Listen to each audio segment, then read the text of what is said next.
Hello everyone, आप सभी कैसे हैं। उम्मीद करता हूं आप सभी बहुत ही अच्छे होंगे। आज का ये वीडियो है वो क्लास 10th मैथ वाले स्टूडेंट के लिए बहुत ही ज़्यादा इम्पोर्टेंट है, क्योंकि आज की इस वीडियो में हम दो वेरी इंपॉर्टेंट क्वेश्चन करेंगे जो हमारे 2024 के बोर्ड एग्जाम में आने का बहुत ही ज़्यादा चांसेस है। मतलब समझ लीजिए कि 95% चांस है कि आपके बोर्ड एग्जाम में इन दोनों प्रश्न में से एक प्रश्न तो आपके बोर्ड एग्जाम में आएंगे ही आएंगे, 100% चांस है। तो आइए अब हम इस सवाल को शुरू करते हैं बिना देर किए।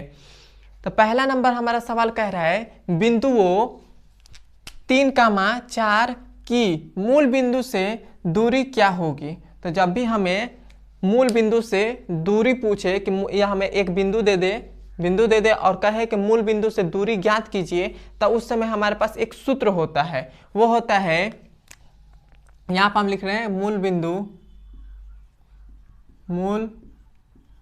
बिंदु की दूरी।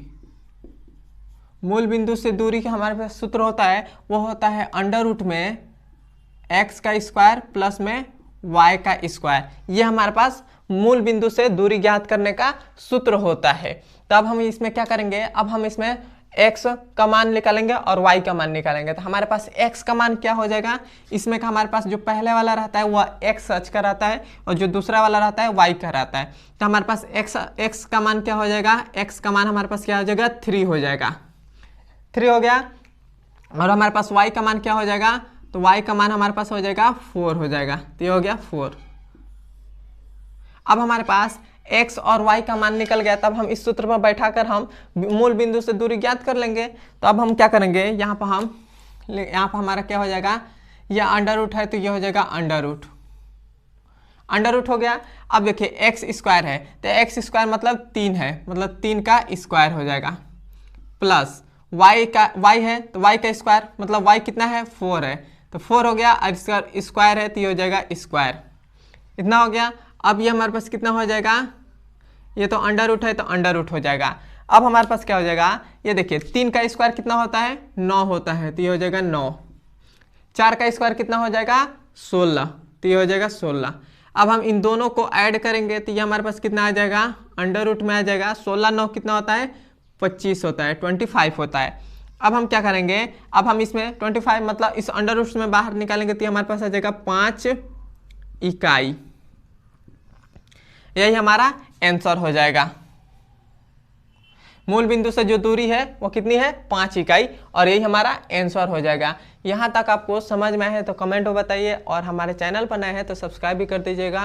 और अभी तक ने हमारे इंस्टाग्राम को आपने फॉलो नहीं किया है तो पहले फॉलो कर लीजिए, क्योंकि आप सभी के लिए हम वहाँ पर मोटिवेशनल वीडियो डालते हैं जिससे आप मोटिवेट रहें। अब हम चलते हैं इसके दूसरा नंबर सवाल हल करने। दूसरा नंबर हमसे सवाल कह रहा है बिंदुओं माइनस का 2,6 और माइनस का 2,10 को मिलाने वाले रेखाखंड का मध्य बिंदु के निर्देशांक होगा। मतलब हमें इसमें दो बिंदु दे दिए गए हैं, ये हमारे पास पहला बिंदु है, ये दूसरा बिंदु है। इनको मिलाने वाले रेखाखंड है वो उसका मध्य बिंदु से निर्देशांक हमें ज्ञात करना है। तो जब भी हमें मध्य बिंदु से निर्देशांक ज्ञात करने के लिए कहे तो उसका एक सूत्र होता है। मध्य बिंदु से निर्देशांक ज्ञात करने के लिए जब भी आपको कह दे तो आप इस सूत्र को यूज करिएगा। तो हमारे पास यहाँ पे लिख दे रहे हैं मध्य बिंदु। जब भी हमें कह दे मध्य बिंदु के निर्देशांक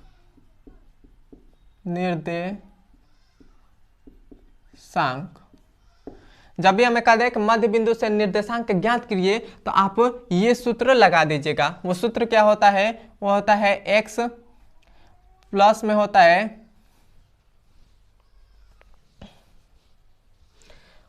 x1 और x2 और बटा में होता है 2, फिर से कामा में होता है y1 प्लस में यहाँ पर यहाँ प्लस में y2 और बटा में होता है 2। ये हमारे पास मध्य बिंदु से निर्देशांक ज्ञात करने का सूत्र होता है। इसी सूत्र पर अब बैठाकर आप मध्य बिंदु से कोई भी बिंदु दे हो तो मध्य बिंदु से आप निर्देशांक ज्ञात कर सकते हैं इस सूत्र पर लगाकर।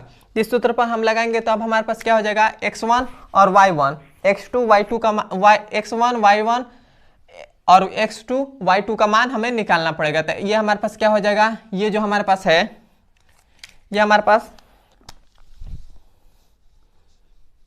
ये पहले वाला हमारा क्या हो जाएगा, x1 हो जाएगा। ये पहले ये इसमें का दूसरा वाला हमारे पास y1 हो जाएगा, इसमें का हमारे पास x2 हो जाएगा, इसमें का y2 हो जाएगा। तो यहाँ पर हम लिख दे रहे हैं x1 हमारे पास क्या हो जाएगा माइनस का 2, उसके बाद है x2 हमारे पास क्या हो जाएगा माइनस का 2, उसके बाद हो जाएगा y1 हमारे पास क्या हो जाएगा 6 और y2 हमारे पास क्या हो जाएगा 10 हो जाएगा। ये हमारे पास हो जाएगा।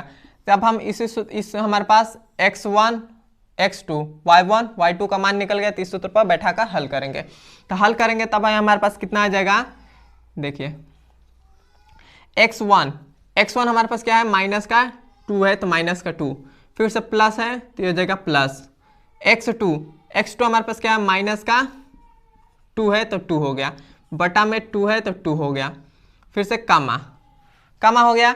y1 हमारे पास क्या है 6 है तो 6 हो गया, फिर से प्लस है तो प्लस हो गया।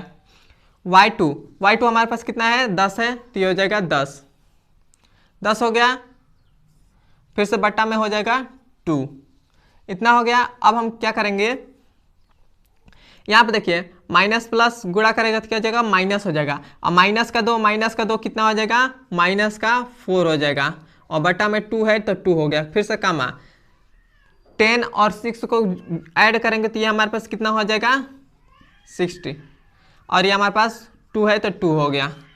अब ये हमारे पास क्या इसे कटाएंगे तो 2 एकने 2, 2 अट्ठे 16, 2 एकने 2, 2 चौको 8, तो ये हमारे पास माइनस का 2 और ये हो जाएगा 8, और यही हमारे पास जो निर्देशांक हुआ यही हमारे पास निर्देशांक हो जाएगा, और यही हमारा आंसर हो जाएगा। यहाँ तक आपको समझ में आया है तो कमेंट बताइए, और हमारे चैनल पर नए हैं तो सब्सक्राइब भी कर दीजिएगा, और अभी तक हमारे इंस्टाग्राम को आपने फॉलो नहीं किया है तो फॉलो कर लीजिए, और क्योंकि वहाँ पर आप सभी के लिए हम वहाँ पर मोटिवेशनल वीडियो डालते हैं जिससे आप मोटिवेट रहें। और वीडियो आपको कैसा लगा है कमेंट में ज़रूर बताएं।